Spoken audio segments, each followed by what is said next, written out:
ठीक है भाई, आगे बढ़ते हैं towards the new topic that is interest income.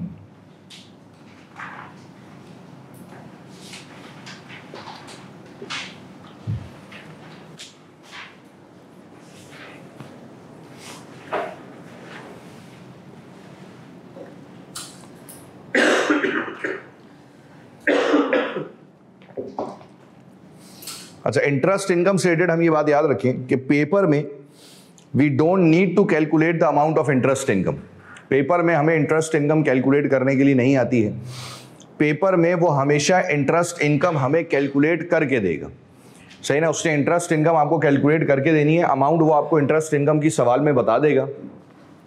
आपने सिर्फ और सिर्फ उस पर टैक्स रेट्स अप्लाई करके टैक्स लायबिलिटी निकालनी है, दैट्स इट, कहानी खत्म, सही ना। सवाल आपको वो कैलकुलेट इंटरेस्ट इनकम वो आपको निकाल कर देगा, आपने सिर्फ क्या अप्लाई करने हैं, टैक्स रेट्स। जैसे देखिए ना, प्रॉपर्टी इनकम में तो हम पूरी प्रॉपर प्रॉपर्टी इनकम कैलकुलेट कर रहे थे, rent minus expenses, taxable premium, तरीके से हम पूरी एडजस्टमेंट्स करते हुए प्रॉपर्टी इनकम कैलकुलेट करते थे।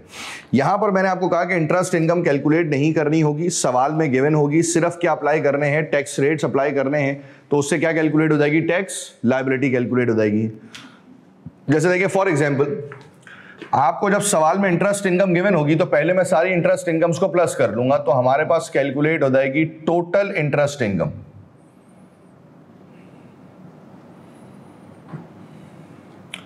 उसमें से मैं माइनस करूंगा पर्सनल अलाउंस, कितना, 12570, तो जो अमाउंट बचेगी that will be considered as my taxable income. अच्छा, पर्सनल अलाउंस के रूल्स वही रहेंगे कि भाई अगर इंटरेस्ट इनकम 1 लाख और उससे कम है तो पूरा पर्सनल अलाउंस आएगा 12,570। अगर इंटरेस्ट इनकम 1,25,140 या उससे एक्सीड कर जाएगी तो पर्सनल अलाउंस क्या हो जाएगा मेरे भाई, 0 हो जाएगा। और अगर इनकम 1 लाख से ज्यादा है लेकिन 1,25,140 से कम है, यानी कि बीच में कहीं मौजूद है, तो फिर हम क्या करेंगे मेरे भाई, फिर हम उसकी कैलकुलेशन कर लेंगे कि भाई हम अपनी टोटल इनकम को इनकम लिमिट से एक्सीड करेंगे और 1 लाख से जितनी भी एक्सेस इनकम आ रही होगी उस एक्सेस इनकम के हाफ से पर्सनल अलाउंस को क्या कर देंगे मेरे भाई, रिड्यूस कर देंगे, कम कर देंगे। तो फिर ये सारी चीजें कैलकुलेट की जा रही होंगी। इसका मतलब है कि इनकम चाहे कोई भी है, आपके पर्सनल अलाउंस का जो कॉन्सेप्ट है या जो पर्सनल अलाउंस की वर्किंग है वो पूरी की पूरी 100% क्या रहेगी, सेम रहेगी, सही ना। आपकी इनकम चाहे जो भी है लेकिन आपका जो पर्सनल अलाउंस का कॉन्सेप्ट है वो पर्टिकुलरली 100% क्या रहेगा, सेम रहेगा, एक जैसा रहेगा, उसमें कोई चेंज नहीं आएगा। हाँ, अलबत्ता जब ये टैक्सेबल इनकम आ गई तो इस पर क्या अप्लाई होंगे मेरे भाई, टैक्स रेट्स। कौन से टैक्स रेट्स, मैंने कहा जी इस पर अप्लाई होंगे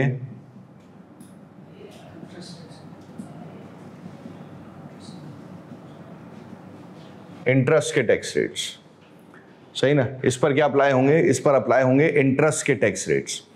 और इंटरेस्ट के टैक्स रेट्स की शक्ल कुछ यूं है कि पाउंड 1 से 5,000 पर इट विल बी 0%, 5,001 से 37,700 पर इट विल बी 20%, 37,701 से 150 पर इट विल बी 40%, और 151 एंड अबव पर इट विल बी 45%। सही भाई,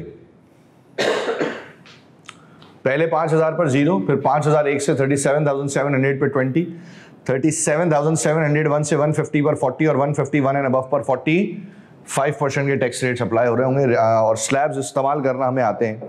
हाँ, अलबत्ता इसके अंदर एक नई चीज आती है जिसे हम नाम देते हैं nil rate band, that is NRB.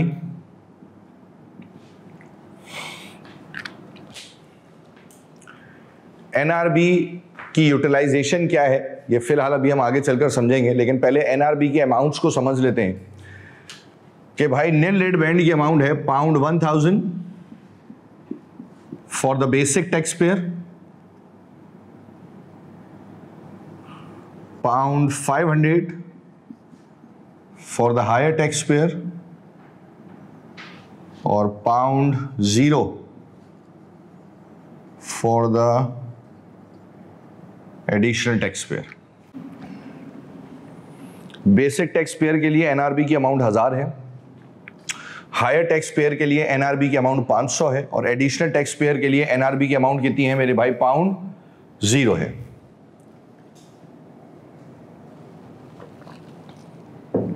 वैसे एक दो चीजें जो कि कॉमन सेंस है, अगर हम समझें कि इसमें जो पहला स्लैब है 5000 का, वो 0% क्यों है?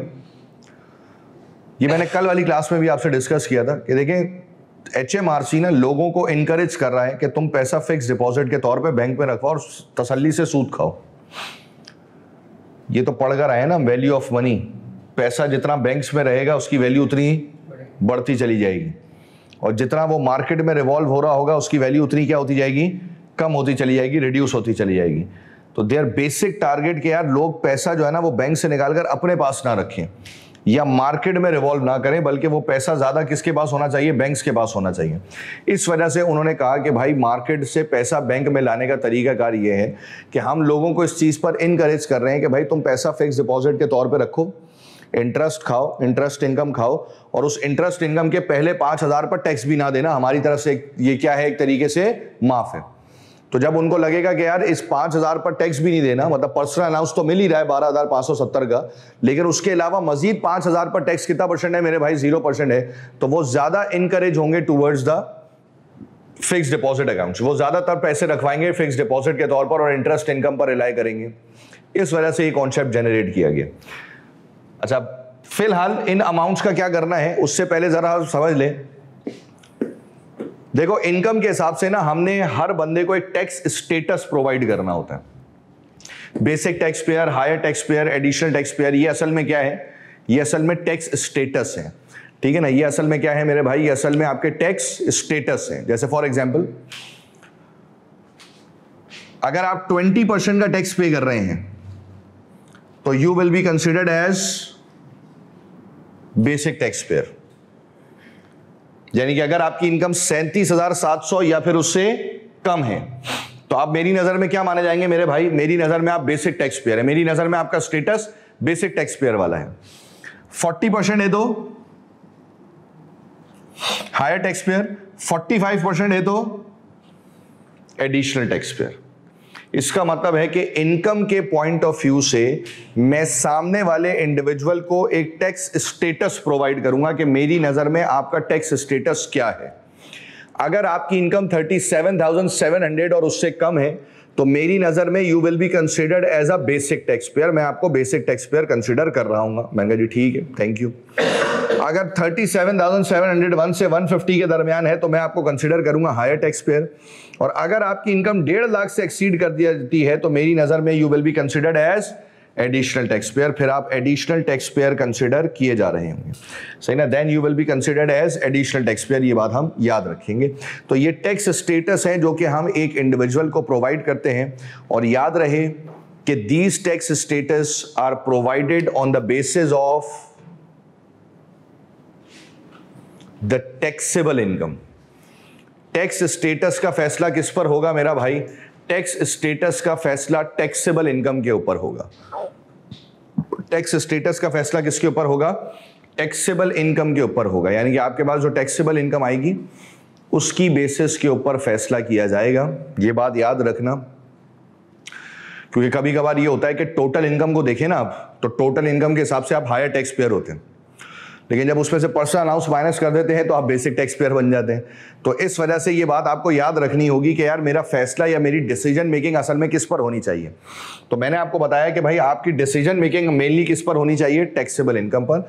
आप टैक्सेबल इनकम के ऊपर फैसला करेंगे, आप टैक्सेबल इनकम के ऊपर फैसला करेंगे कि अल्टीमेटली आपका स्टेटस क्या है, बेसिक है, हायर है या एडिशनल है। और उसके बिहाफ पर फिर हम देखेंगे कि हमने आपको कितनी अमाउंट प्रोवाइड करनी है, आइदर 1000, आइदर 500 और आइदर 0।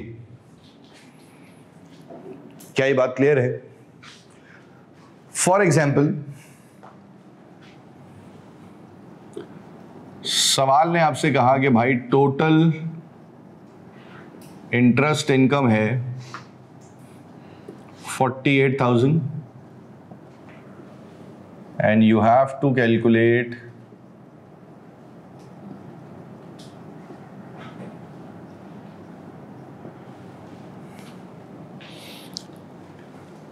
आपको बेसिकली क्या कैलकुलेट करना है, आपको बेसिकली टैक्स लायबिलिटी कैलकुलेट करनी है। You have to calculate the tax liability.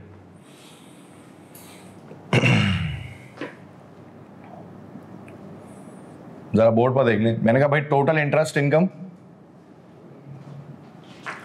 48,000, भाई माइनस क्या करेंगे, पर्सन हाउस कितना है 12,570, ये माइनस कर दूंगा तो मेरे पास क्या कैलकुलेट हो जाएगा, टैक्सेबल इनकम कितनी, तो टैक्सेबल इनकम आ जाएगी 35,430। और इस टैक्सेबल इनकम की बेसिस के ऊपर हम ये फैसला कर लेंगे कि हम कौन से टैक्स पेयर हैं मेरे भाई, बेसिक टैक्स पेयर हैं। अच्छा, कितने स्लैब यूज होंगे, 2, पहला और दूसरा, यानी कि पहले 5,000 पर कितने परसेंट लगेंगे, 0, और बाकी जो भी इनकम बचेगी वो कौन से स्लैब में जाएगी, दूसरे वाले में, और उस पर टैक्स कितना परसेंट लग जाएगा, 20% का। तो मैंने कहा भाई लगा के देख लेते हैं। पहले 5,000 पे लगा कितना परसेंट, 0, तो ये हो गया 0। ठीक हो गया, उठाएं कैलकुलेटर।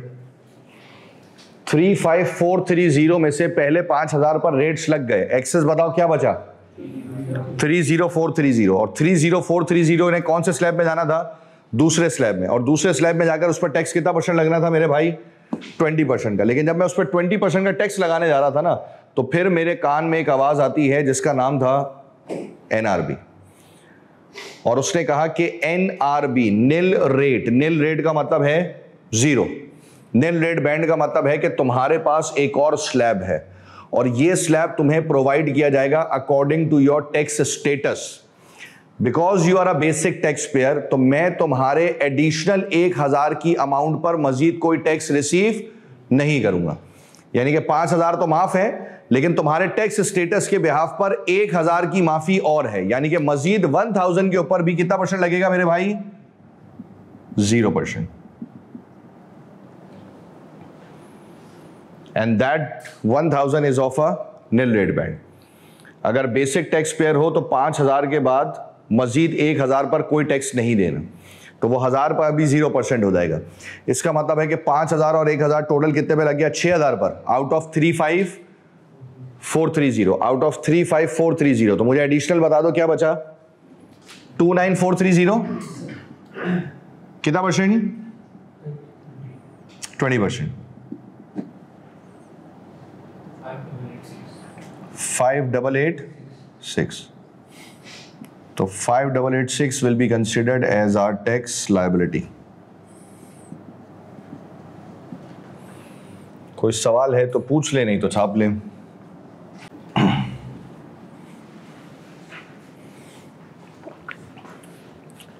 जी भाई, क्वेश्चन नंबर 1 क्लियर है हजरात, क्वेश्चन नंबर 1 क्लियर है, चले अल्लाह खैर करेगा। फिर क्वेश्चन नंबर 2 में क्या है कि आपकी टोटल इनकम है 89,000। तो मैंने कहा जी टोटल इंटरेस्ट इनकम इज 89,000, इसमें से माइनस करूंगा पर्सन हाउस कितना, 12,570, तो मेरे पास टैक्सेबल इनकम कितनी आ जाएगी, 7,6,430। ऐसे ही है, इस पर क्या अप्लाई कर देंगे, टैक्स रेट्स अप्लाई कर देंगे। अच्छा, बोर्ड पर देखें, अब जब मैं इस पर टैक्स रेट्स अप्लाई करने जाऊंगा तो कितने स्लैब इस्तेमाल हो रहे हैं, 3 स्लैब इस्तेमाल हो रहे हैं। पहला पूरा हो रहा है, दूसरा पूरा हो रहा है, और तीसरा भी हो रहा है। ऐसे ही है, बाकी बची हुई इनकम तीसरे में जाएगी। मुझे बताओ पहले 5,000 पर कितना परसेंट लगा, अब सुनना बात मेरी गौर से, दूसरा स्लैब पूरा इस्तेमाल हो रहा है, दूसरे स्लैब की लिमिट कितनी है,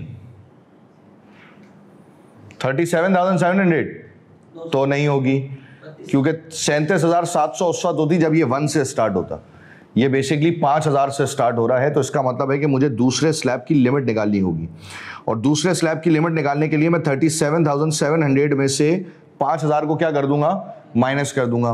माइनस करूंगा तो मुझे पता चला कि मेरे दूसरे स्लैब की लिमिट है 32,700, यानी कि दूसरे स्लैब में जो मैक्सिमम अमाउंट आ सकती है वो आ सकती है 32,700, जिस पर क्या लगेगा मेरे भाई, 20% का टैक्स लगेगा। इस पर एग्रीड है। लेकिन जब मैं 32,700 पे टैक्स लगाने गया तो मुझे आवाज आई किसकी, NRB। टैक्सेबल इनकम कितनी है, 7,6,430। और इस टैक्सेबल इनकम की बेसिस पर मैं क्या माना जाऊंगा, हायर टैक्स पेयर। 76430 की इनकम पर मैं क्या माना जाऊंगा, higher taxpayer. Higher taxpayer हूं तो मेरा एनआरबी कितना हो जाएगा, 500। तो 20% का टैक्स रेट लगाने से पहले एनआरबी आ जाएगी कितने की, 500 की, और 500 पर कितना परसेंट लगेगा, 0%। सुनना बात मेरी ओर से, यहां तक बात क्लियर है। लेकिन इस चीज को जहन में रखें कि NRB will gonna use your slab. NRB की जो अमाउंट है वो तुम्हारे स्लैब को इस्तेमाल करेगी। तुम्हारे दूसरे स्लैब की मैक्सिमम लिमिट थी 32,700, इसमें से एनआरबी ने कितना इस्तेमाल कर लिया, 500, तो बचा गया 32,200। तो दूसरे स्लैब में जो अमाउंट बची वो बची 32,200। जिस 32,200 पर हम लगाएंगे 20%, कितना बनेगा, 6,440। ठीक हो गया। अब जो इनकम बची है वो कौन से स्लैब में जाएगी मेरे भाई, तीसरे वाले में। लेकिन इनकम बची कितनी है, तो मैंने कहा देख लेते किस किस पर टैक्स लग गया है। मैंने कहा भाई 5,000 पे टैक्स लग गया, 500 पे टैक्स लग गया, 32,200 पे टैक्स लग गया। अगर मैं इन तीनों अमाउंट्स को प्लस करूं तो इन तीनों अमाउंट्स को प्लस करके मुझे पता चलेगा कि टोटल 37,700 पर टैक्स लग गया। ऐसे ही है, टोटल कितनी अमाउंट पे टैक्स लग गया, 37,700 पे टैक्स लग गया आउट ऑफ 76430। 76430 में से 37,700 पर रेट्स लग गया। एक्सेस बता दो, 38,730 इंटू 40%, 15492 प्लस करेंगे तो हमारे पास आ जाएगी टैक्स लायबिलिटी।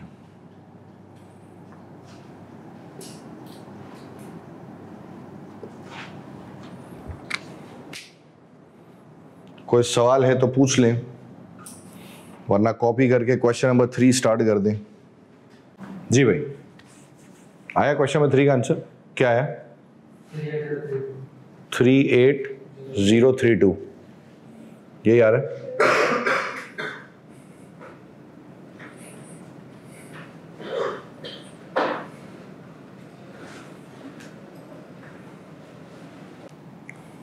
नहीं आ रहा, कैसे लोग हो तुम। P6 में भी आंसर तुम लोगों का मैच नहीं आ रहा इंटरेस्ट इनकम का है। भूल गए चीज पर चेंज आ रहा है। तुमने जितनी अमाउंट से पर्सनल अलाउंस को रिड्यूस करना था ना, तुमने वो माइनस कर दिया।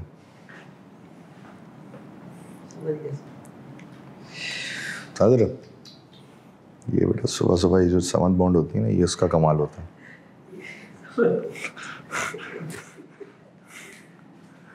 ये जो निहार मुंह तुम लोग कपड़ा डाल के सूंघ के आते हो ना,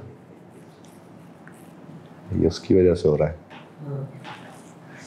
जब तक नशे नहीं छूटेंगे ना, जब तक नहीं इंसान बनोगे तुम।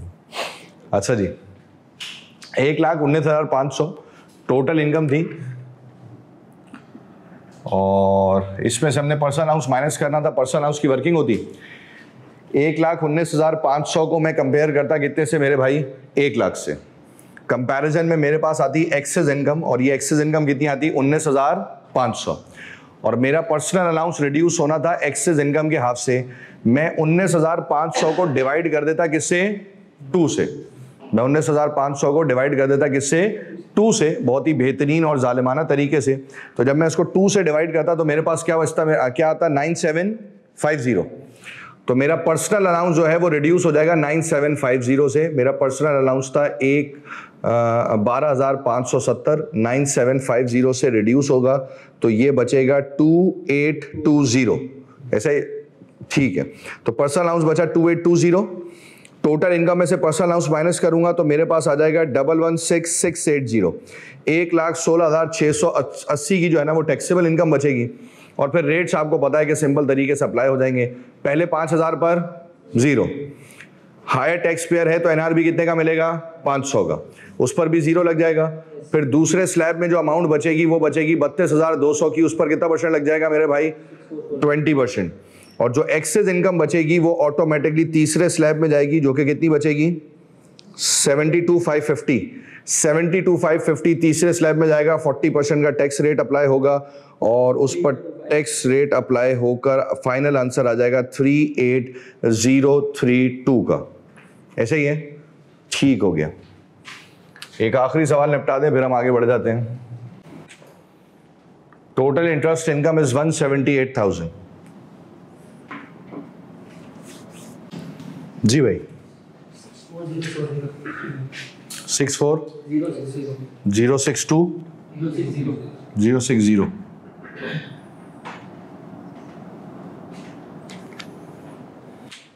ये यार पर्सनल अलाउंस तो जीरो हो जाएगा क्योंकि इनकम 1,25,140 से क्या हो गई है मेरे भाई, एक्सीड हो गई है। तो मैंने कहा जी अगर ये 178,000 है, पर्सनल अलाउंस को अगर हम जीरो कर देते हैं तो यही मेरी टैक्सेबल इनकम हो जाएगी। और मैं क्योंकि एडिशनल टैक्स पेयर हूं तो इस वजह से इस बार मुझे कोई एनआरबी रिसीव्ड नहीं होगा। एडिशनल टैक्स पेयर हूं तो कोई एनआरबी रिसीव नहीं होगा ना, क्योंकि एडिशनल टैक्स पेयर का एनआरबी क्या था, जीरो था। पढ़कर आए ना अभी तरोताजा भी हम। तो एडिशनल टैक्स पेयर का तो एनआरबी है वो बाय डिफॉल्ट क्या हो जाएगा मेरे भाई, वो जीरो हो जाएगा। तो इसका मतलब है कि इस पर डायरेक्ट बस सिंपल सीधे साधे टैक्स रेट्स अप्लाई हो जाएंगे। और टैक्स रेट्स अप्लाई करके हम क्या कैलकुलेट कर लेंगे, हम टैक्स लायबिलिटी कैलकुलेट कर लेंगे और कुछ एक्स्ट्रा करने की जरूरत दरपेश नहीं है। जैसे पहला स्लैब 5,000 पर कितना परसेंट, जीरो। दूसरा स्लैब पूरा 32,700 का कितना परसेंट, 20%, 6540। अच्छा फिर तीसरा वाला स्लैब भी पूरा, और तीसरे वाले स्लैब में जो अमाउंट है वो कितनी है, 1,12,000। इस पर कितना परसेंट, 40, 44,920। और जो बाकी इनकम बचेगी वो जाएगी तीसरे स्लैब में। बाकी इनकम कितनी बची, 28, कितना परसेंट, 12,600 प्लस कर देंगे तो हमारे पास क्या कैलकुलेट हो जाएगा, टैक्स लायबिलिटी। एग्रीड। हेडिंग डाल देंगे डिविडेंड इनकम की।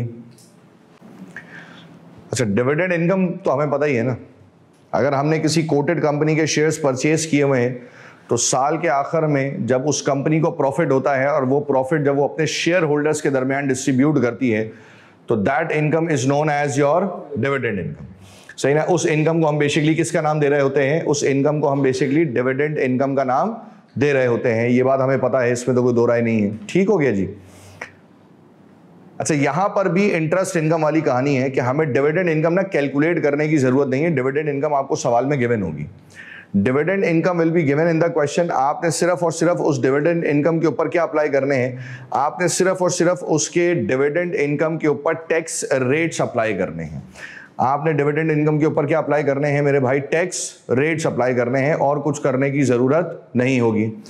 जैसे जब सवाल में डिविडेंड इनकम होगी तो मैं सारी डिविडेंड इनकम्स को आपस में क्या कर दूंगा मेरे भाई, प्लस कर दूंगा। तो मैंने कहा कि जी जब सबको प्लस करूंगा तो मेरे पास आएगी टोटल डिविडेंड इनकम कितनी, जो भी अमाउंट होगी, माइनस क्या करूंगा, पर्सनल अलाउंस,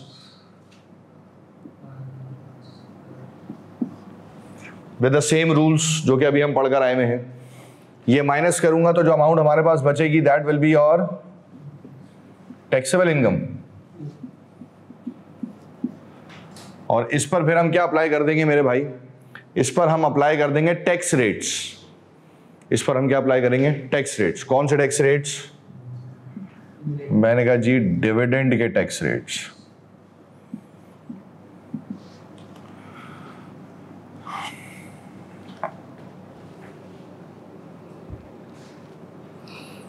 जो कि है पाउंड 1 से 37,700 पर 8.75%, 37,701 से 150 पर 33.75% और 151 एंड अबव पर ये कितना हो जाएगा, 39.35%। ठीक हो गया भाई। पहले 37,700 पर कितना है, 8.75%। फिर उसके बाद दूसरे वाला स्लैब, अच्छा स्लैब की अमाउंट सेम है, यानी कि स्लैब की लिमिट सेम है, सिर्फ परसेंटेज में फर्क है। 8.75, 33.75 और 39.35। और डिविडेंड इनकम पर एनआरबी आएगा, nil rate band, that is of pound 2000 for all taxpayers. यानी ये एक तरीके से आप समझ लें कि ये 2000 की जो अमाउंट है ना, ये सबके लिए 2000 की अमाउंट जो है वो सबके लिए सेम है। यानी कि यहां पर हमें टैक्स स्टेटस की बेसिस के ऊपर डिफरेंशिएशन नहीं करना, यहां पर हमें टैक्स स्टेटस की बेसिस के ऊपर डिफरेंशिएशन नहीं करना है। तो हम टैक्स स्टेटस के हिसाब से कोई फर्क नहीं कर रहे हैं। मैंने कहा कि जी डिविडेंड इनकम पर फ्लैट 2000 की एनआरबी है। आप बेसिक टैक्स पेयर हैं तब भी 2000 की एनआरबी है, आप हायर टैक्स पेयर हैं तब भी 2000 की एनआरबी है, और चाहे आप एडिशनल टैक्स पेयर हैं मेरे भाई तब भी 2000 की एनआरबी आपको रिसीव्ड होगी। सिर्फ इंटरेस्ट इनकम में आपने एनआरबी को प्रोवाइड करना है according to the tax status, सही ना। वहां पर आप इसको टैक्स स्टेटस के हिसाब से प्रोवाइड करेंगे, लेकिन डिविडेंड इनकम में टैक्स स्टेटस के हिसाब से प्रोवाइड नहीं होगी। डिविडेंड इनकम में एनआरबी फ्लैट कितनी है मेरे भाई, 2000 पाउंड है for all tax payer what ever your status is. ठीक हो गया भाई। फॉर एग्जाम्पल मैंने कहा जी टोटल डिविडेंड इनकम आपके पास आई 85,000 and you need to calculate the tax liability. होगी भाई, जरा हाथ साफ करें फिर देखते हैं, बाकी अल्लाह खैर करेगा। चले जी, टोटल डिविडेंड इनकम थी 85,000। मैंने कहा जी ये आ गई 85,000, इसमें से माइनस हो जाएगा पर्सन हाउस कितना, 12,570, और ये माइनस होकर हमारे पास आ जाएगी टैक्सेबल इनकम कितनी, 7,2। सबसे पहले क्या आ जाएगा, पहले 2000 का 0% एनआरबी, सबसे पहले एनआरबी यूज होगी, दैट इज 2000 का 0%। देखिए एनआरबी यूज होती है टैक्स रेट्स अप्लाई करने से पहले। इंटरेस्ट इनकम में ये दूसरे स्लैब में जा रही थी, क्योंकि पहले वाले स्लैब पर टैक्स परसेंटेज नहीं थी, पहले वाले स्लैब की टैक्स परसेंटेज क्या थी, 0 थी। इस वजह से इसको हम लेकर जा रहे थे कौन से वाले स्लैब में, दूसरे वाले स्लैब में। लेकिन यहां पर तो डिविडेंड इनकम में पहले पाउंड से ही टैक्स रेट है ना, तो इसका मतलब है कि 8.75% ये जो टैक्स रेट है ये अप्लाई करने से पहले मैं क्या इस्तेमाल करूंगा, मैं पहले एनआरबी इस्तेमाल करूंगा। तो डिविडेंड इनकम में सबसे पहले एनआरबी इस्तेमाल होगी, यानी कि सबसे पहले 2000 पर कितना परसेंट लग जाएगा मेरे भाई, 0% लग जाएगा। क्या ये बात क्लियर है? और दूसरी बात ये याद रखें जो मैं अभी थोड़ी देर पहले बताकर आया था कि डिविडेंड कोई भी जो एनआरबी होती है वो एनआरबी असल में आपके स्लैब को यूज करती है। NRB will gonna use your slab. पहला स्लैब कितना था मेरा, 37,700, उसमें से एनआरबी ने कितना यूज कर लिया, 2000। तो इसका मतलब है क्या पहले स्लैब में कितनी अमाउंट बची, 35,000, इस पर कितना परसेंट लग जाएगा, 8 पॉइंट क्या आया, 3,123.75। ठीक हो गया। फिर उसके बाद जो बाकी बचा 37,700 पे रेट लग गए, आउट ऑफ 72430, एक्सेस क्या बचा 34730 इनटू 0.37। ठीक हो गया भाई। इससे आप प्लस कर देंगे और जो फाइनल आंसर आएगा उसको होल नंबर पे राउंड ऑफ कर देंगे। क्वेश्चन नंबर 2 कर दें, 118750 डिविडेंड इनकम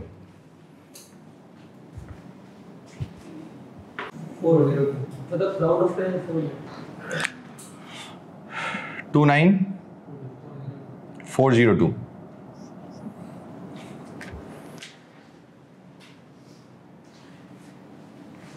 शुरू से राउंड ऑफ करते आ रहा है सर, ये पहली स्लैब से। हाँ ठीक है, 400 या 402 भाई, इस पे 1-2 पे फड्डा ना करें ना। अब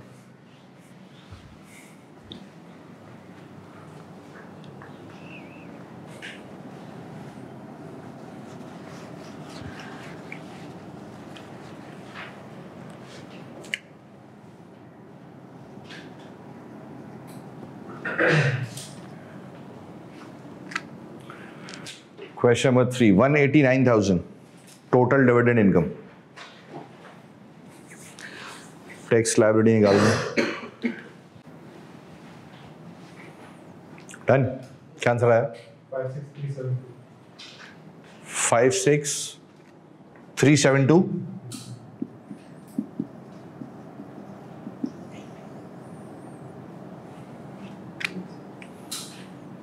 यही आ रहा है?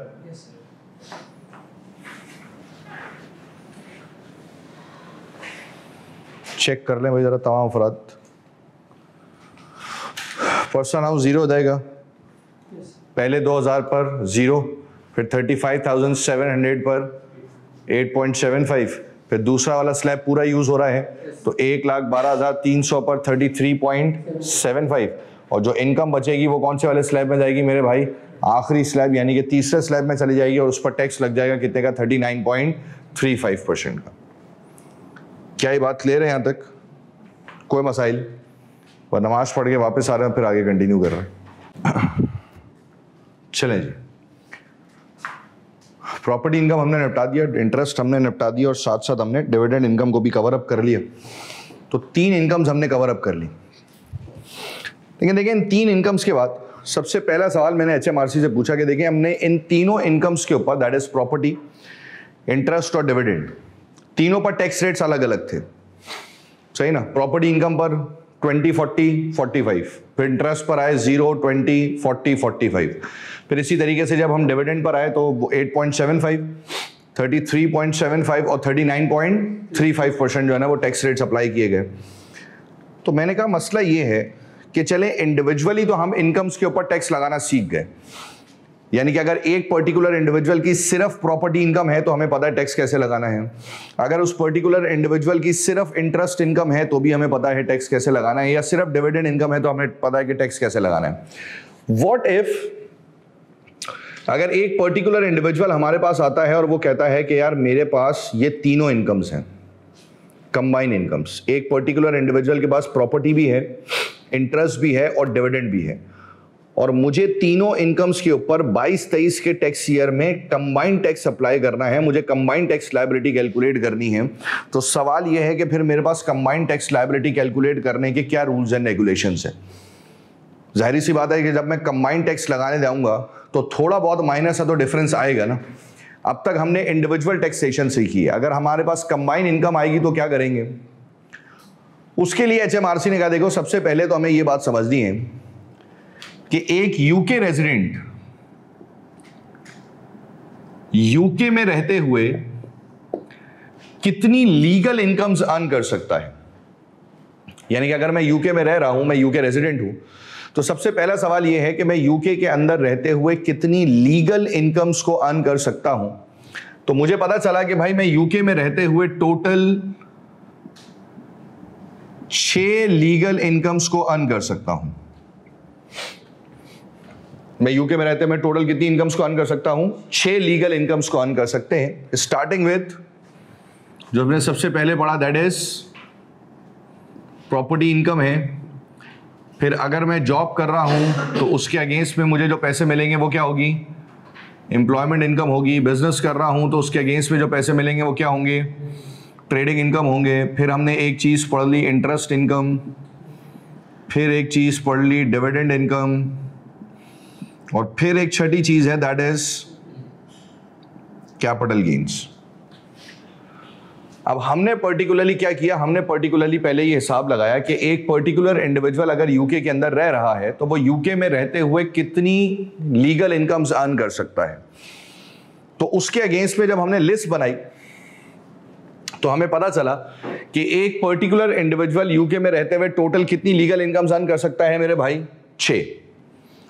अब आपके जहन में जो भी इनकम आ रही है ना, वो इन 6 हेड ऑफ इनकम्स में से ही एक होगी। भाई नॉर्मली तो यही होता है ना, या तो आप जॉब कर रहे हैं, जॉब कर रहे होंगे तो ऑटोमेटिकली जॉब से मिलने वाली इनकम क्या होगी? एम्प्लॉयमेंट। बिजनेस कर रहे हैं तो प्रॉपर्टी रेंट पे दी हुई है तो फिक्स डिपॉजिट खुलवाया हुआ है तो शेयर्स खरीदे हुए हैं तो प्रॉपर्टी खरीद कर बेच रहे हैं तो, यानी कि कैपिटल गेन्स का मतलब होता है profit on the disposal of a fixed asset. अगर आप कोई फिक्स्ड एसेट बेच रहे हैं तो उस फिक्स्ड एसेट के डिस्पोजल पर आपको जो भी प्रॉफिट होता है उसे हम बेसिकली किसका नाम देते हैं मेरे भाई? कैपिटल गेन्स का नाम देते हैं, सही ना। फिक्स्ड एसेट के डिस्पोजल पर जो भी आपको प्रॉफिट होता है वो बेसिकली हम उसे किसका नाम देते हैं? हम उसे कैपिटल गेन्स का नाम देते हैं। अब आपके जहन में जो भी इनकम आएगी ना, तो अगर आप उनको इन हेड ऑफ इनकम्स में लेकर आएंगे तो आपको पता चलेगा कि वो इनकम इन्हीं 6 हेड ऑफ इनकम्स में से है और कोई 7वीं 8वीं हेड ऑफ इनकम नहीं होती। फिलहाल हम इसको हटा देते हैं। कैपिटल गेन्स हम आगे चलकर बिल्कुल डिटेल में पढ़ेंगे, पूरा एक टॉपिक है। और मैंने आपको बताया कि कैपिटल गेन्स का जो टॉपिक है वो सिंगल हैंडेडली कोर्स का 40% है, ठीक है, सिंगल हैंडेडली। और ये एक ऐसा टॉपिक है जिसको पढ़ने के बाद फिर आप फैसला करते हैं कि मैंने पेपर देना भी है कि नहीं देना। तो ये पर्टिकुलरली थोड़ा सा लेंदी टॉपिक है, मुश्किल नहीं है पर लेंदी है, चीज़ें इसमें काफ़ी सारी हैं, लेकिन इसकी नॉर्मल रूल्स एंड रेगुलेशंस बाकियों से डिफरेंट है। पर्सनल अलाउंस अलग है, टैक्स रेट्स वगैरह अलग हैं, बाकी सारी चीज़ें अलग हैं। इस वजह से इसको फिलहाल हम यहाँ पर कंसिडर नहीं कर रहे, अभी हम उस पर बात नहीं कर रहे। जब कैपिटल गेन्स का टॉपिक पढ़ेंगे तो उसके अंदर हम सारी चीज़ें डिस्कस करेंगे। अभी फिलहाल हम डिस्कस कर रहे हैं इन 5 इनकम्स को, that is property, employment, trading, interest और डिविडेंड। और HMRC ने कहा कि भाई मैं इन 5 इनकम्स को सबसे पहले कन्वर्ट कर देता हूं इनटू 3 हेड ऑफ इनकम्स। मेरे हिसाब से जो 5 इनकम्स हैं मैं इसको कितने में कन्वर्ट कर दूंगा? 3 हेड ऑफ इनकम्स के अंदर कन्वर्ट कर दूंगा, जिसमें से एक आएगी प्रॉपर्टी, एम्प्लॉयमेंट और ट्रेडिंग को मिलाकर non saving income. Interest income के लिए हमने एक हेड बना दिया सेविंग का, और डिविडेंड इनकम के लिए हेड बन गया डिविडेंड का।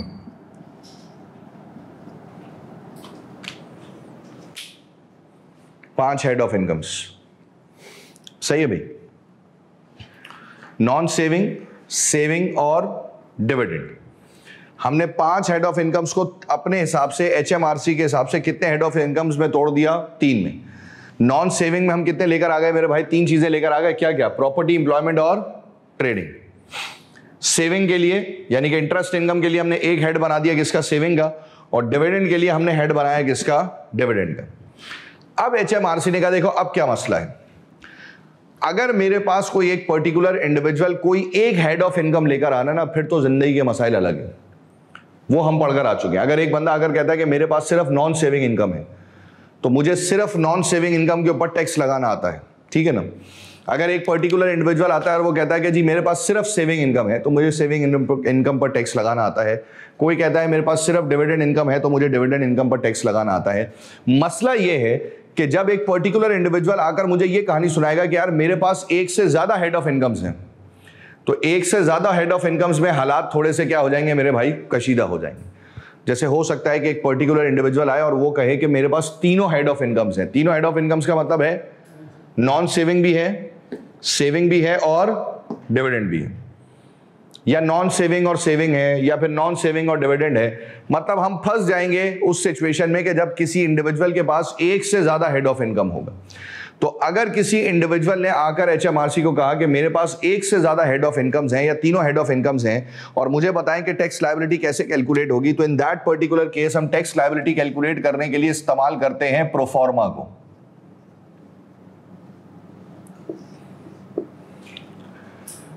इन दैट पर्टिकुलर केस हम टैक्स लायबिलिटी कैलकुलेट करने के लिए किसका इस्तेमाल करते हैं मेरे भाई? मैंने कहा जी हम टैक्स लायबिलिटी कैलकुलेट करने के लिए इस्तेमाल करते हैं किसका? प्रोफॉर्मा का। प्रोफॉर्मा बेसिकली हम उस वक्त इस्तेमाल करते हैं, या प्रोफॉर्मा को हम उस वक्त यूज करते हैं जब हमारे पास एक इंडिविजुअल आता है और वो ये कहानी सुनाता है कि मेरे पास एक से ज्यादा हेड ऑफ इनकम्स हैं। जब एक से ज्यादा हेड ऑफ इनकम्स होंगे तो टैक्स लायबिलिटी कैलकुलेट करने के लिए हम किसका इस्तेमाल करेंगे मेरे भाई? हम प्रोफॉर्मा का इस्तेमाल कर रहे होंगे। ये बात हमें याद रखनी होगी। क्या ये बात क्लियर होती है यहां तक? अब मैं प्रोफॉर्मा बोर्ड पे बना रहा हूं, जरा पहले मेरे साथ कॉपी कर लें, फिर हम उसको समझ लेंगे। चले जी, ये प्रोफॉर्मा के अंदर हमने बेसिकली मेनली 4 कॉलम्स बनाए, टोटल, नॉन सेविंग, सेविंग और डिविडेंड। अच्छा जी, अगर आप इसका पहला फेज देखें ना, तो पहले फेज के अंदर हमने कुछ नहीं किया सिवाय इसके कि हमने इनकम्स को सिर्फ डिस्ट्रीब्यूट कर दिया according to the head of incomes. सही ना, मैंने पहले फेज में कुछ नहीं किया सिवाय इसके कि मैंने इनकम्स को डिस्ट्रीब्यूट कर दिया according to the head of incomes, ये पहला फेज है। तो मैंने सिर्फ इनकम्स लिखी और हेड ऑफ इनकम्स में तोड़ दिया। Like for example property income total में गई और उसके बाद नॉन सेविंग के कॉलम में चली गई। एम्प्लॉयमेंट इनकम टोटल में गई, उसके बाद नॉन सेविंग के कॉलम में चली गई। ट्रेडिंग इनकम टोटल में गई, उसके बाद नॉन सेविंग के कॉलम में चली गई। इंटरेस्ट इनकम टोटल में गई, उसके बाद सेविंग में चली गई। डिविडेंड इनकम टोटल में गई और उसके बाद डिविडेंड इनकम में चली गई। ठीक है, जिंदगी के मसाइल हल हो गए। इन सब को प्लस करेंगे तो हमारे पास क्या कैलकुलेट हो जाएगा मेरे भाई? हमारे पास कैलकुलेट हो जाएगी अमाउंट ऑफ टोटल इनकम। और फिर इस टोटल इनकम में से हम माइनस करते हैं क्या? हम माइनस करते हैं क्वालिफाइंग इंटरेस्ट। अब what do we mean by qualifying interest? HMRC ने कहा देखो भाई, क्वालिफाइंग इंटरेस्ट की ना हमारी जिंदगी में अपनी कुछ डेफिनेशंस हैं। Like for example, as an individual अगर तुम कोई लोन लेते हो तो हमारे हिसाब से आइदर या तो वो लोन क्वालिफाइंग लोन माना जाएगा या फिर वो नॉन क्वालिफाइंग माना जाएगा। मेरी नजर में वो लोन या तो क्वालिफाइंग माना जाएगा या फिर नॉन क्वालिफाइंग माना जाएगा। अगर तो वो हमारी डेफिनेशन के मुताबिक क्वालिफाइंग लोन हुआ तो उस पर जो तुम इंटरेस्ट पे करोगे हमारी नजर में वो क्या होगा मेरे भाई? डिडक्टेबल एक्सपेंस होगा। डी मतलब डिडक्टेबल एक्सपेंस होगा, यानी कि उस अमाउंट को तुम अपने पास से क्या कर सकते होगे? माइनस कर सकते होगे। लेकिन अगर नॉन क्वालिफाइंग लोन है तो भाई इंटरेस्ट तो तुम इस पर भी पे कर रहे होगे, लेकिन हमारी नजर में नॉन क्वालिफाइंग इंटरेस्ट का जो एक्सपेंस होगा वो माइनस करने की इजाजत नहीं होगी, यानी कि हम इसे मानेंगे नॉन डिडक्टेबल एक्सपेंस। इसका मतलब है कि हम सिर्फ उस इंटरेस्ट को इनकम में से माइनस करने की इजाजत देंगे जो इंटरेस्ट क्वालिफाइंग इंटरेस्ट होगा।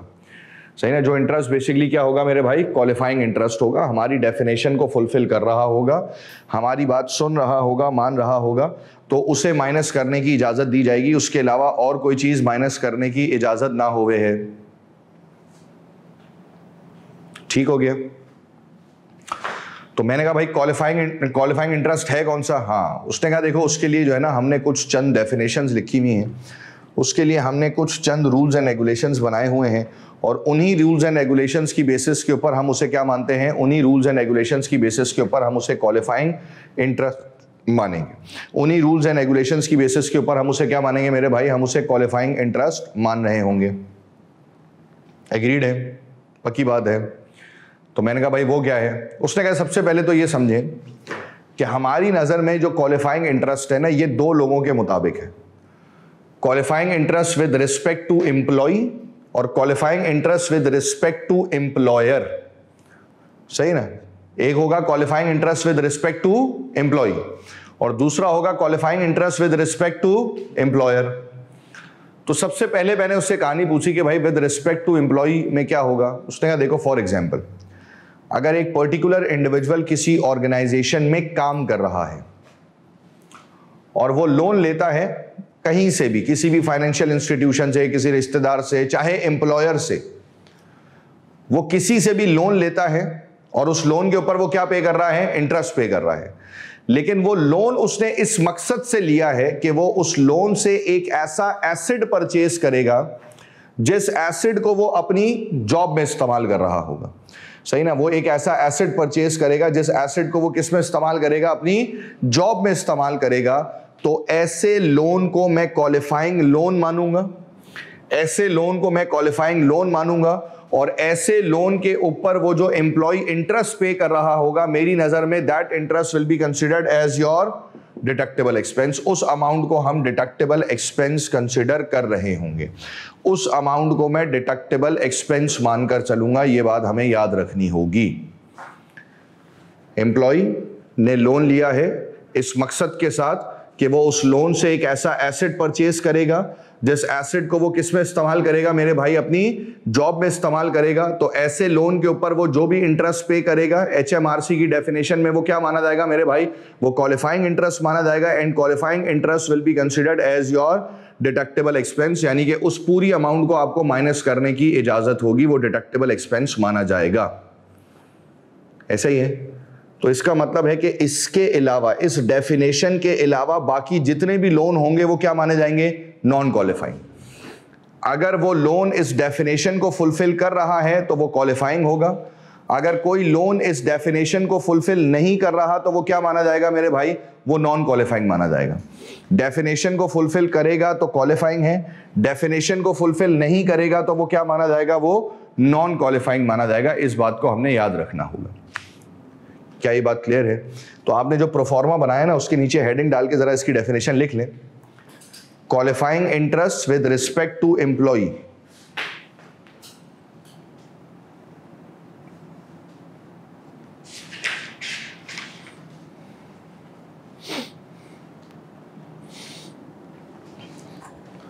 Qualifying interest with respect to employee.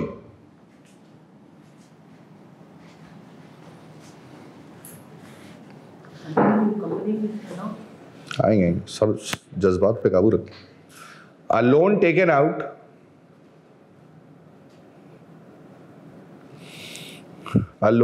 Out to purchase an asset,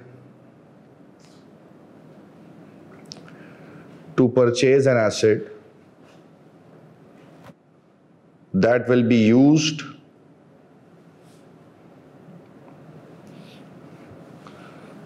be used in his or her job.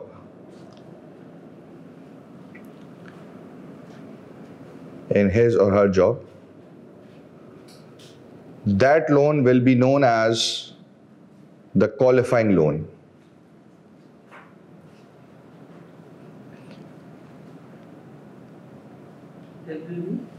Known as the qualifying loan.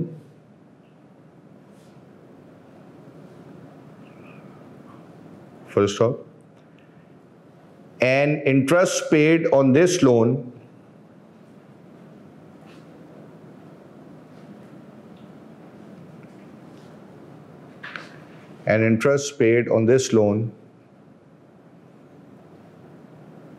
will be deductible expense.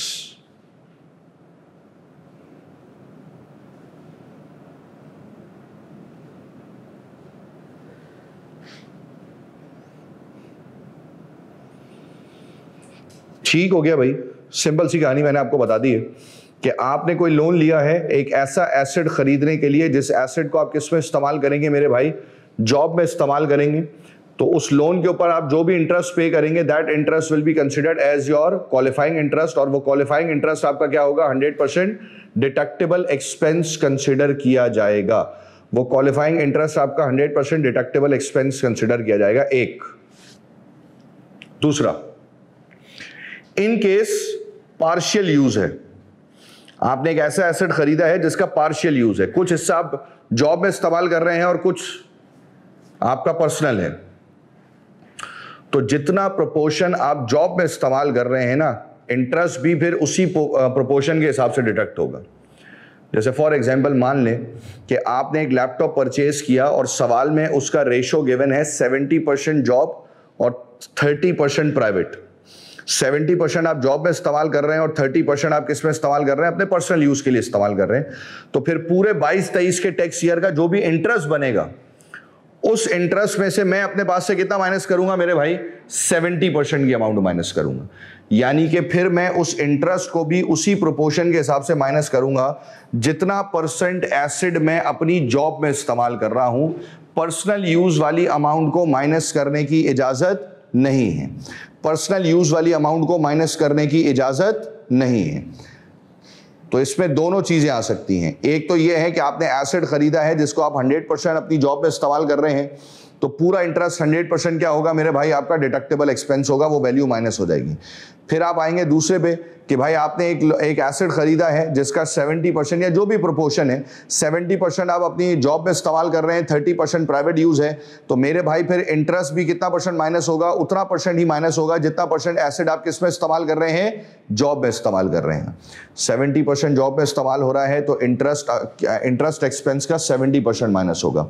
60% job में इस्तेमाल इस्तेमाल हो रहा है तो interest expense का 60% minus होगा, यानी कि जितना भी आप अपनी जॉब पे इस्तेमाल कर रहे होंगे उतना परसेंट ही आप उसे क्या करेंगे, अपने पास से माइनस करेंगे, डिडक्ट करेंगे। ये बात हम याद रखेंगे। क्या ये बात क्लियर है यहां तक? फिर आता है qualifying interest with respect to employer. Heading डालने उसकी अपने पास।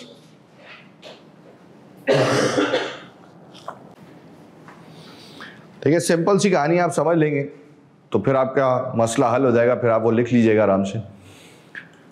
एज एन एम्प्लॉयर आपने कोई लोन लिया है इस मकसद के साथ कि मैं इस लोन के अमाउंट को अपने बिजनेस के अंदर क्या कर दूंगा मेरे भाई, इन्वेस्ट कर दूंगा। आपने लोन लिया और लोन लेके किस में इन्वेस्ट कर दिया मेरे भाई, बिजनेस के अंदर इन्वेस्ट कर दिया। सोल ट्रेडर और पार्टनरशिप, कंपनी नहीं, सही ना। कंपनी के शेयर्स खरीदेंगे तो वो क्वालिफाइंग लोन नहीं माना जाएगा।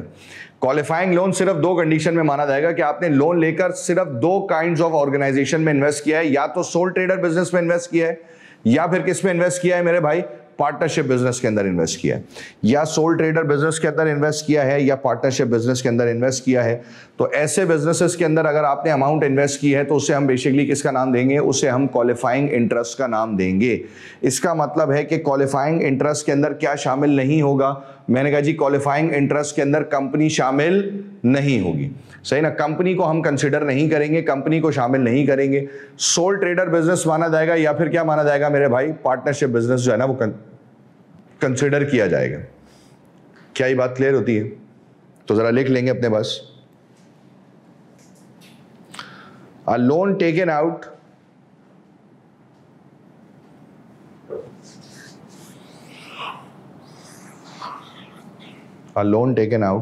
to invest in a business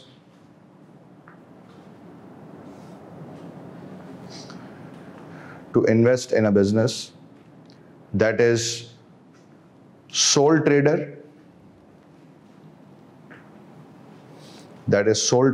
or partnership business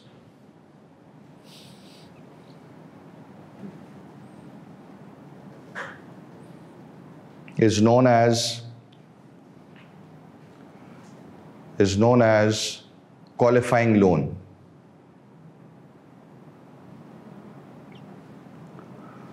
Is known as qualifying loan, full stop. And interest paid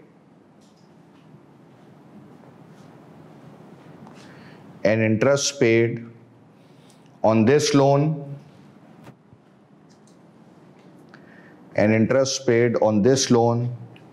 will be deductible expense.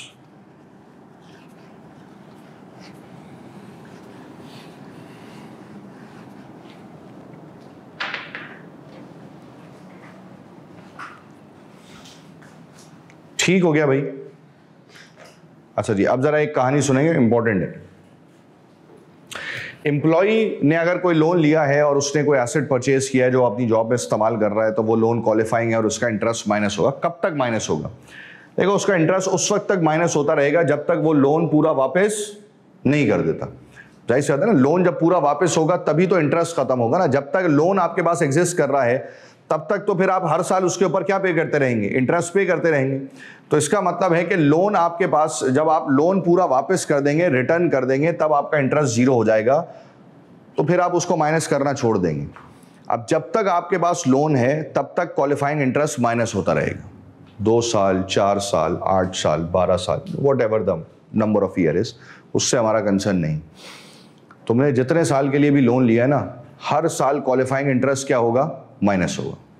एक एम्प्लॉयर, अच्छा ये जो एम्प्लॉयर है ना, इसमें 2 कैटेगरीज हैं।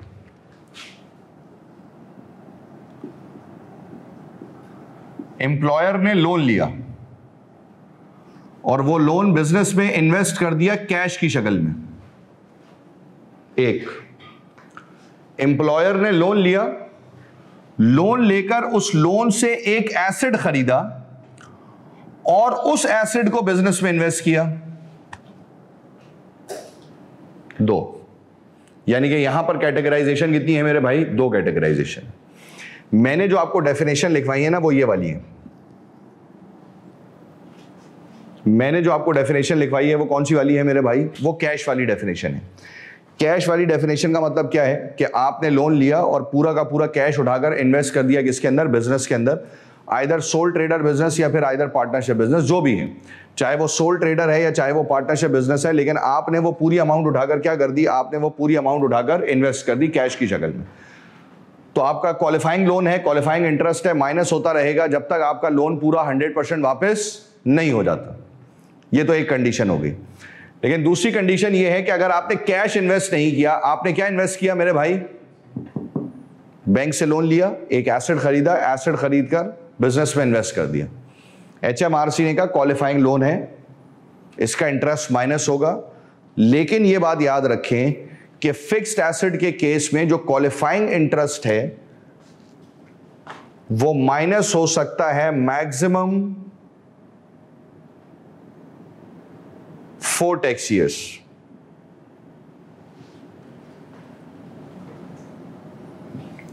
चार साल, इंक्लूडिंग वो वाला टैक्स ईयर जिसमें आपने लोन लिया है। यानी कि जिस टैक्स ईयर में आपने लोन लिया है, एक वो टैक्स ईयर प्लस अगले कितने टैक्स ईयर तक वो माइनस हो सकता है? 3। एक करंट, 3 आगे, टोटल कितने हो गए? 4। बस 4 टैक्स ईयर तक इंटरेस्ट माइनस करने की इजाजत होगी। 4 टैक्स ईयर के बाद इंटरेस्ट माइनस करने की इजाजत नहीं है। फिर चाहे लोन 8 साल का था, चाहे लोन 10 साल का था, उसने कहा जी उससे हमें फर्क नहीं पड़ता। फिक्स्ड एसेट के केस में जो तुम क्वालिफाइंग इंटरेस्ट माइनस कर सकते हो वो मैक्सिमम कितने साल माइनस कर सकते हो? 4 साल माइनस कर सकते हो, इंक्लूडिंग जिस टैक्स ईयर में तुमने वो लोन लिया है। मान लें कि हम 22-23 का टैक्स ईयर पढ़ रहे हैं, तो इसका मतलब है कि मैंने लोन भी किस टैक्स ईयर में लिया होगा मेरे भाई? 22-23 के टैक्स ईयर में लिया होगा। तो मैंने 22-23 के टैक्स ईयर में लोन लिया है, तो एक 22-23 का टैक्स ईयर का इंटरेस्ट माइनस कर सकता हूं, प्लस अगले कितने साल होंगे? 3 साल, 23-24, 24-25, 25-26। 4 साल के बाद फिक्स्ड एसेट के केस में क्वालिफाइंग इंटरेस्ट माइनस करने की इजाजत नहीं है। 4 साल के बाद फिक्स्ड एसेट के केस में क्वालिफाइंग इंटरेस्ट माइनस करने की इजाजत नहीं होगी। यह बात हम याद रखेंगे। क्या ये बात क्लियर होती है? क्वालिफाइंग इंटरेस्ट माइनस करूंगा तो हमारे पास क्या कैलकुलेट हो जाएगा मेरे भाई? Total net income. अच्छा, कभी कभार हमारे जहन में यह भी आता है कि सर जो इंटरेस्ट इनकम है, जो इंटरेस्ट इनकम है उसे हमने किस में रिकॉर्ड किया है? सेविंग में। लेकिन ये जो इंटरेस्ट एक्सपेंस है ये नॉन सेविंग में क्यों जा रहा है? जब हमने इंटरेस्ट के लिए एक पूरा अलग हेड बनाया हुआ है सेविंग का, तो फिर चाहे इनकम है या फिर चाहे एक्सपेंस है, वो तो उसी हेड में जानी चाहिए, वो तो कहीं इधर उधर नहीं जानी चाहिए। अगर इंटरेस्ट इनकम को आप सेविंग के हेड में लिख रहे हैं तो इंटरेस्ट एक्सपेंस को भी तो सेविंग के हेड में से माइनस करें ना। तो HMRC ने कहा यार देखो, लॉजिकली मसला ये है कि हम ये मानकर चलते हैं कि जिस इनकम का एक्सपेंस होता है ना, हमें उस एक्सपेंस को उसी इनकम में से माइनस करना चाहिए। हम किसी एक इनकम के एक्सपेंस को किसी दूसरी इनकम के एक्सपेंस से माइनस नहीं करते। इसकी वजह से होता यह है कि फिर हमारे पास जो आंसर आते हैं ना वो एक्यूरेट आंसर नहीं आते। किसी एक इनकम, कोई एक इनकम जो है ना वो बढ़ जाती है और कोई दूसरी इनकम क्या हो जाती है मेरे भाई? कम हो जाती है। तो उसने कहा देखो, इंसान के बच्चों वाला तरीका क्या है? इंसान के बच्चों वाला तरीका यह है कि जो जिस इनकम का एक्सपेंस है उसी इनकम में से माइनस करो। तो उसने कहा देखो, पहली डेफिनेशन मैंने तुम्हें लिखवाई, qualifying interest with respect to employee. यानी कि ये जो इंटरेस्ट एक्सपेंस है, क्वालिफाइंग इंटरेस्ट एक्सपेंस है, ये किसका है? ये एम्प्लॉय का है। एम्प्लॉय की इनकम कौन सी थी? Employment income. एम्प्लॉयमेंट इनकम कहां पे रिकॉर्डेड है? नॉन सेविंग में। तो उसका एक्सपेंस भी कहां से माइनस होगा? नॉन सेविंग में से। इसी तरीके से qualifying interest with respect to employer, employer की इनकम कौन सी है? Trading income. कहां पे रिकॉर्डेड है? नॉन सेविंग में। तो उसका एक्सपेंस भी कहां से माइनस होगा? नॉन सेविंग में से माइनस होगा। तो उसने कहा कि भाई जो इनकम है उसी जो एक्सपेंस जिस इनकम का है ना उसी इनकम में से माइनस करो। एम्प्लॉय का खर्चा है तो एम्प्लॉय की इनकम एम्प्लॉयमेंट इनकम है, एम्प्लॉयमेंट इनकम में से माइनस करो, किसी दूसरी इनकम से तफरी ना लो। एम्प्लॉयर का एक्सपेंस है तो एम्प्लॉयर की इनकम में से माइनस करो, एम्प्लॉयर की इनकम ट्रेडिंग इनकम है उसी में से माइनस करो, किसी दूसरे से तफरी ना लो। तो जिस इनकम का एक्सपेंस है उसी इनकम में से माइनस करना है। दैट इज वाई हम इस क्वालिफाइंग इंटरेस्ट को किसमें से माइनस करते हैं मेरे भाई, हम इसे नॉन सेविंग में से माइनस कर रहे होते हैं। ये बात हम याद रखेंगे। क्या ये बात क्लियर है? माइनस करके क्या आया, टोटल नेट इनकम, और फिर टोटल नेट इनकम में से हमने क्या माइनस किया मेरे भाई, पर्सनल अलाउंस। कितना याद रहे कि there will be only one personal allowance for a whole tax year 22-23 regardless of the number of incomes. हर इनकम पर अलग अलग पर्सनल अलाउंस नहीं है, एक पर्सनल अलाउंस है। अपनी मर्जी से इस्तेमाल कर लो जिस पे इस्तेमाल करना है, लेकिन पर्सनल अलाउंस एक है। देखिए ना, जिसकी एग्जांपल मैंने आपको कल भी दी थी, समझाया था। हर इनकम पर अगर पर्सनल अलाउंस दे दोगे तो भाई वो बादशाह का घर कैसे चलाना है? अगर हर इनकम पर पर्सनल अलाउंस दे दोगे तो फिर बचेगा क्या? पीछे बैक हैंड पर रही क्या गया? फिर तो ऑब्वियस ही बात है कि टैक्सेबल इनकम बहुत कम हो जाएगी। टैक्सेबल इनकम कम हो जाएगी तो टैक्स लायबिलिटी भी कम हो जाएगी। तो इस वजह से उसने कहा कि भाई देखो, हर इनकम पर अलग अलग नहीं है। ऐसा मत समझो कि नॉन सेविंग पर 12,570 अलग मिलेगा, सेविंग पे 12,570 अलग मिलेगा, डिविडेंड पे 12,570 अलग मिलेगा। उसने कहा ये ऐसे अलग अलग नहीं मिलेंगे, ये एक ही पर्सनल अलाउंस मिलेगा, but total regardless of your number of incomes. और उस पर्सनल अलाउंस को यूज करने का प्रेफरेंस लेवल है, और उस पर्सनल अलाउंस को यूज करने का पहला राइट जाएगा नॉन सेविंग को। पर्सनल अलाउंस को यूज करने का पहला राइट किसको जाएगा? नॉन सेविंग को। अगर नॉन सेविंग ने पूरा पर्सनल अलाउंस इस्तेमाल कर लिया तो भाई फिर सेविंग और डिविडेंड के पास कुछ भी बाकी नहीं है। प्रेफरेंस है, सबसे पहला राइट नॉन सेविंग का है, फिर सेविंग का है, फिर डिविडेंड का है। लेकिन पर्सनल अलाउंस एक है, इस बात को याद रखना है। तो अगर पर्सनल अलाउंस पूरा का पूरा नॉन सेविंग ने इस्तेमाल कर लिया 12,570, तो इसका मतलब है कि फिर उसके बाद सेविंग और डिविडेंड के पास कुछ भी बाकी नहीं है।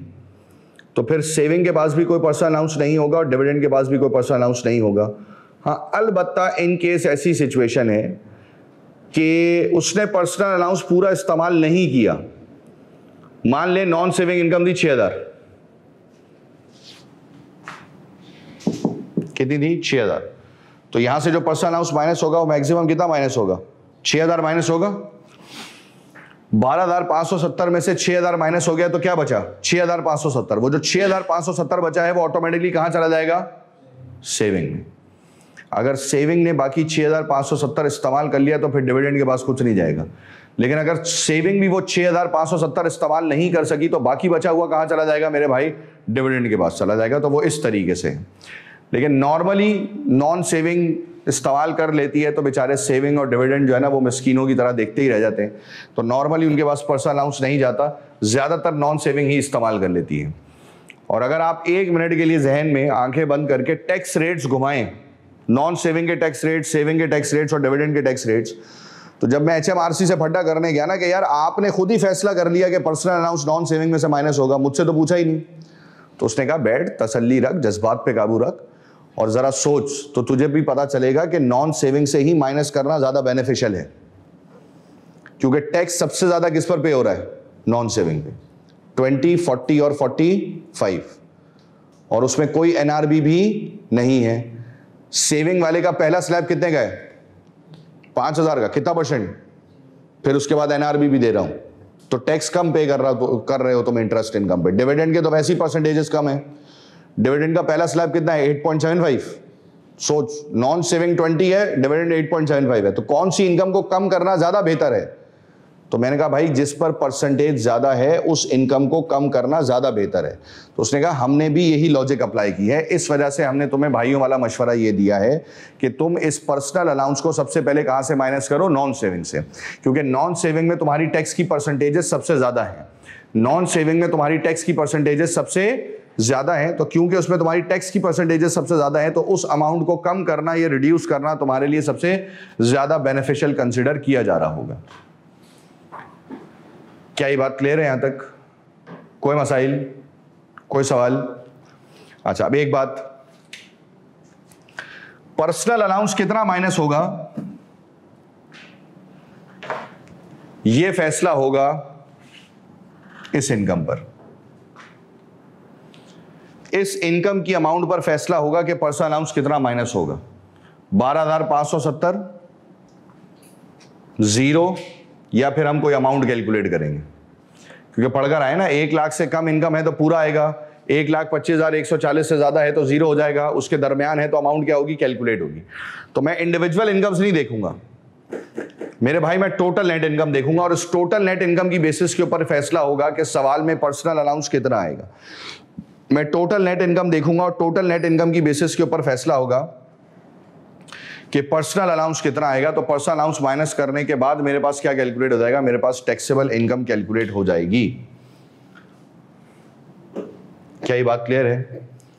और टैक्स स्टेटस का फैसला होगा इस अमाउंट पर।